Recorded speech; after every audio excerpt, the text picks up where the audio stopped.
Now, I know that the saying is if life gives you lemon, make lemonades, but life gave me loads of yellow beads, so I decided to make lemons. So pretty. It's perfect. Perfect, perfect, perfect. Perfect jacket. Hello and welcome. I hope you're doing all you can to help the most vulnerable people on the planet. I am still going through my KonMari's big spring clean, and I'm sort of putting away jackets in various containers. Some of them still don't have the design feature on the back, so I've sort of tried to put them all together. Plus I'm moving fabrics around, and yeah, it's a mammoth task. So I'm like, well, okay, for this period of time that I have available, I will sort some of the fabrics. So like that big precariously balanced box in the corner there is felt fabrics. So they're very light, but they're a little bit bulky. So I was moving all them around, and I happened upon this, some of the kimono jackets. So they're not, I think I've got like 6 of them that are still not beaded. They're made completely. So I finished hand stitching. It's ready to be beaded, basically. They don't have the linings made yet, but the whole of the outer jacket is ready. So I was like, okay, what sort of beading will I do on this?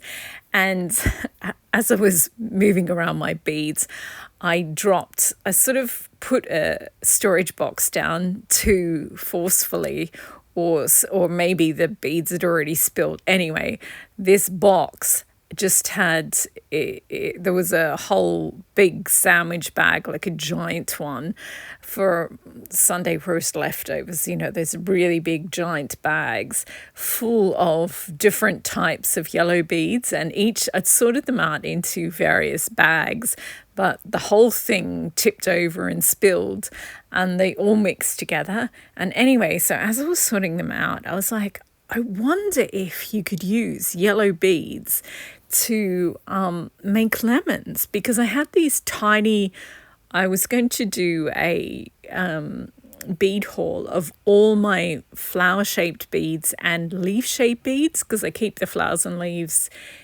separate from the regular beads. And in that, yeah, I have these teeny tiny leaf shaped beads that are like, they're so tiny you can't even really see them. And I was going to use them to make vines on one of my vertical garden jackets. But it just occurred to me when I was picking up all these, oh my gosh, so many different types of round yellow beads. I was like, well, lemons are kind of, in nature, they're not all perfectly the same size or all perfectly the same color. There's a lot of variation in the colors.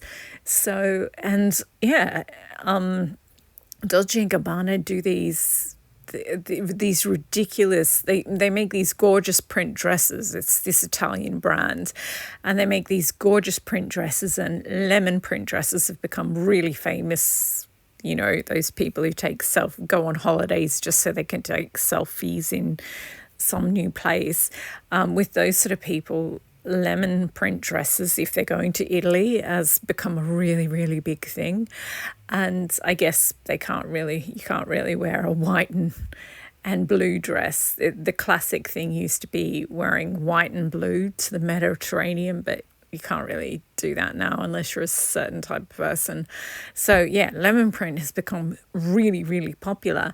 And when Dolce & Gabbana do print dresses, if they do candy or macaroons, then they'll do, or there was this pea dress, sweet peas, and they did like matching handbags and matching jewelry, and there was like an orange blossom dress and an orange, and it had like a headband to match it and a necklace that had oranges hanging in it. And there was a tomato one.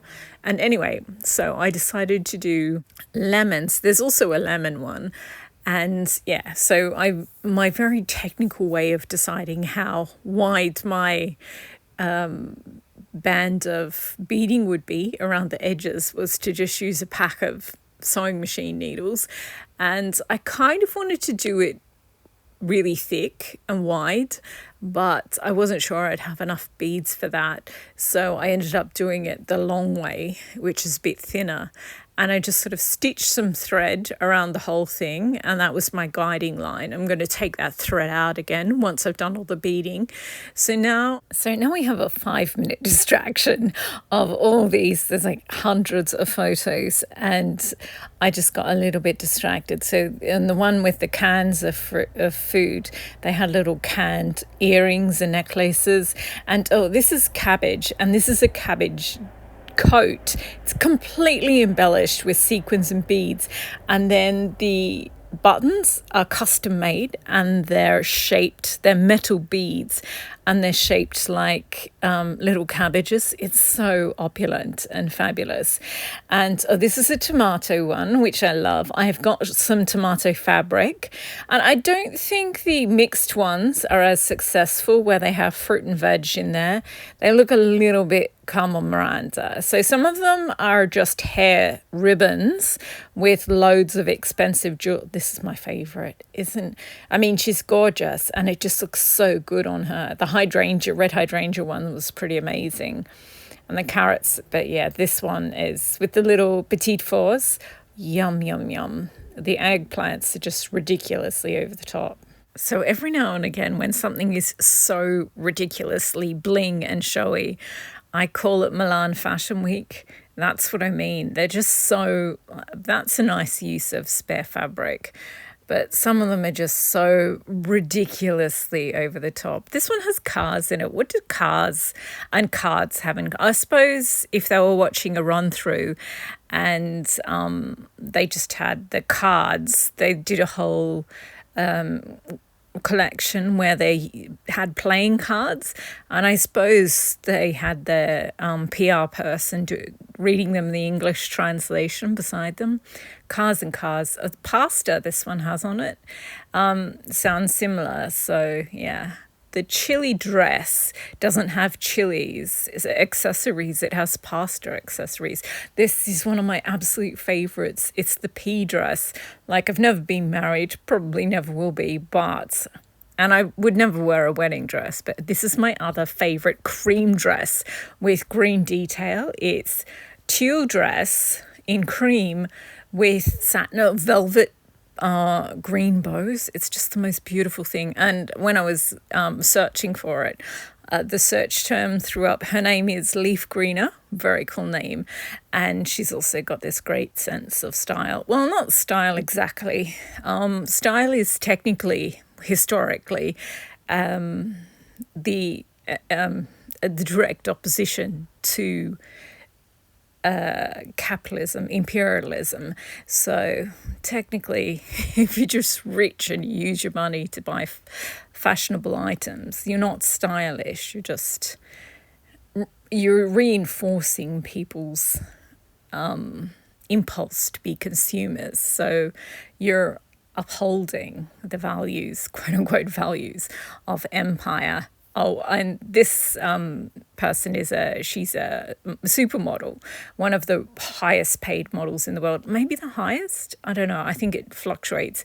Anyway, and I think when she wore that Valentino dress, if she'd held one of those Jean-Paul Gaultier vintage handbags that look like leaves, that would have been amazing. So anyway, and then the corsets on Jean-Paul Gaultier dresses brought me back to DG, where they did this basket corset. So now we're back to my actual lemon jackets, and I'm sort of just doing it again. I don't do all the beads at once. I'm doing it in layers. So we've got citrus blossom, which I think smells absolutely gorgeous. I used to do room service or the really, really early morning shifts in a hotel when I was young. And it was one of those sort of fancy hotels where they make their own ice cream. So they had orange blossom and rose water in the pantry. And yeah, sometimes I just smell it because it's so lovely. But what was I going with this? Oh yeah, so it would have been too heavy if I'd done only lemons. Plus, I wasn't entirely sure I had enough round yellow beads. Turns out I have enough to do a whole nother jacket. So I'm definitely going to make a bolero jacket in maybe gold, I think, maybe. I've actually got this bolero jacket that I made a gazillion years ago, and it's made out of a three-dimensional Linton tweed in aquas. Like it looks like oceany colours in aqua, white, and this murky mustard colour looks sort of like bits of seaweed floating in a perfect ocean.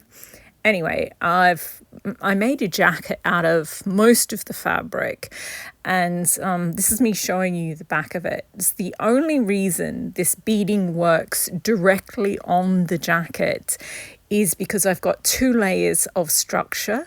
Like it's really, it's stiff as a board. So that's the only reason you can do this style of beading. Also, I'm really good at tension.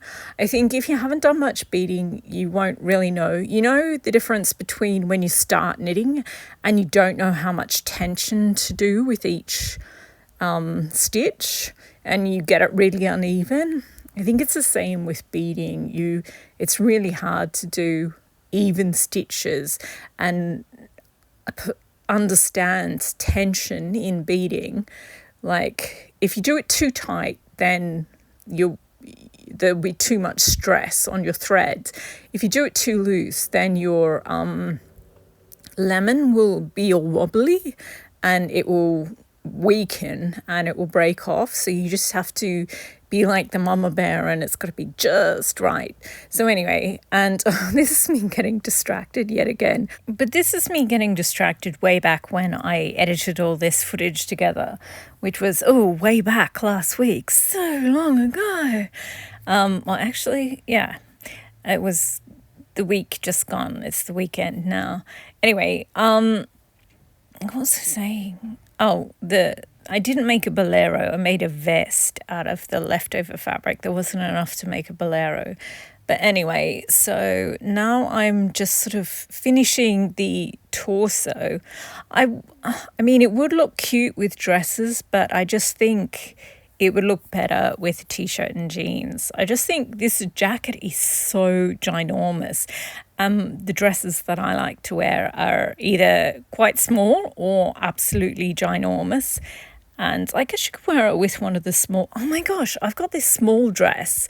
It's, which pattern is it? Berta 6677, I think it's called. Sorry, if you can hear my stomach growling, sorry about that. It is growling so loud, I have to stop. If this narration seems like it's a bit stoppy and starty, I have to keep cutting bits out because my stomach is growling so loudly. Anyway, I made this really simple dress out of like 1.5 or 2 yards of fabric, and it's vintage oranges and lemon print. So I could wear that under this. That would actually look really, really cute.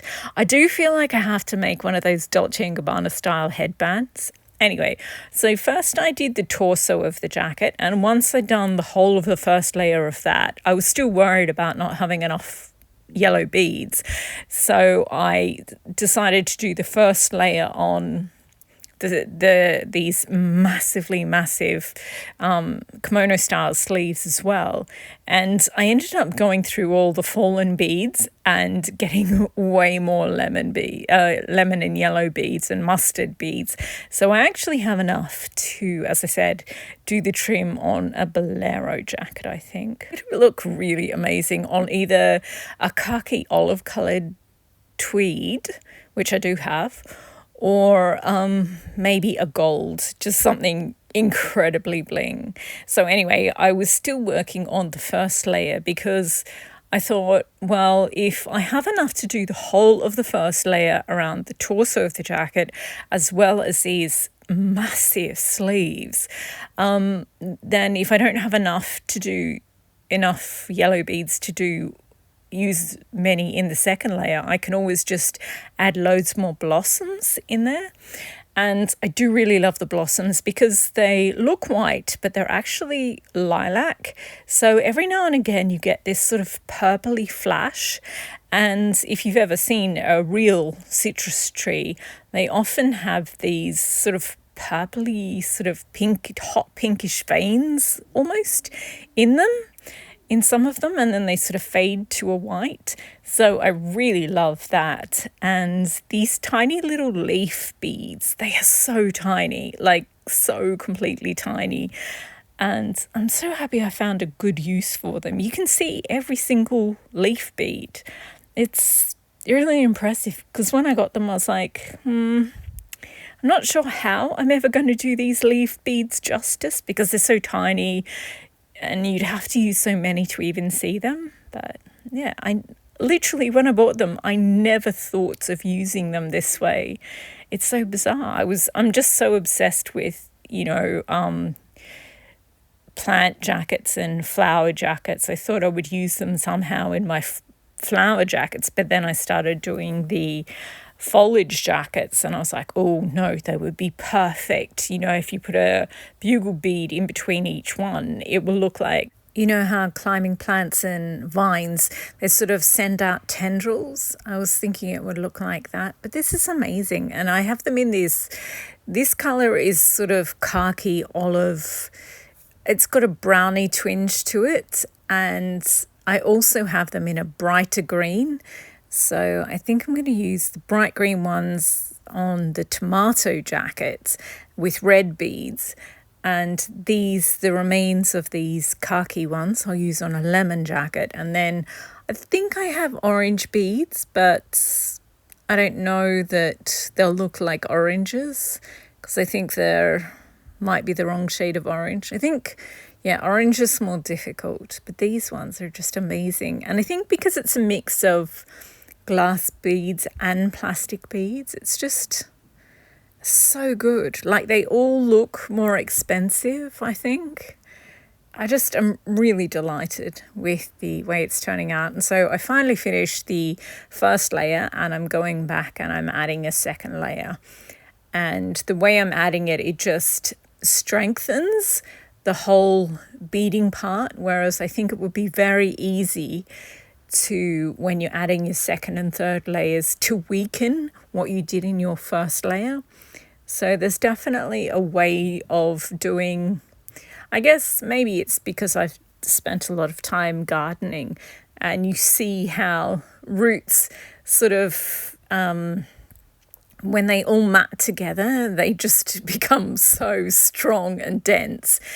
And beading is kind of the same thing. If you do layer upon layer upon layer, and you just get the pressure points to counteract each other, that's the sort of thing that you do. So you're sort of thinking as much about the thread on the back, on the inside that you can't see, but your hands can feel, as you are thinking about the beading, probably more so.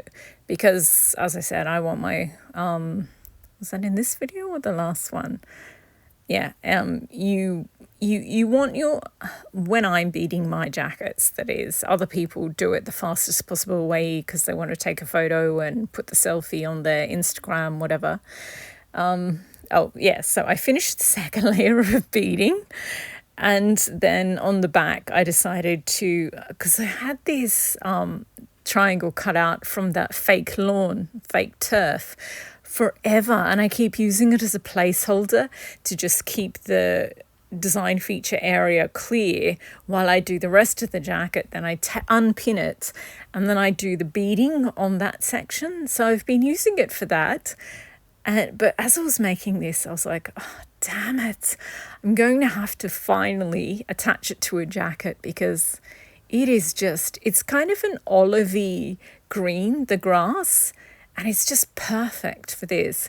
So under here, I do actually have an olive green wool and I have some olive green tweeds, but this is olive green felt because I had that box of felts precariously balanced above the box of cottons. So I knew it was there. So I just put it under there so you can see how gorgeous the lemons will look with that. This is just so cute and so unexpected. It just never occurred to me. I don't know what I was going to do. I think I was just going to do white beads around the edge, because I've got these white glass beads, because it needs a bit of weight.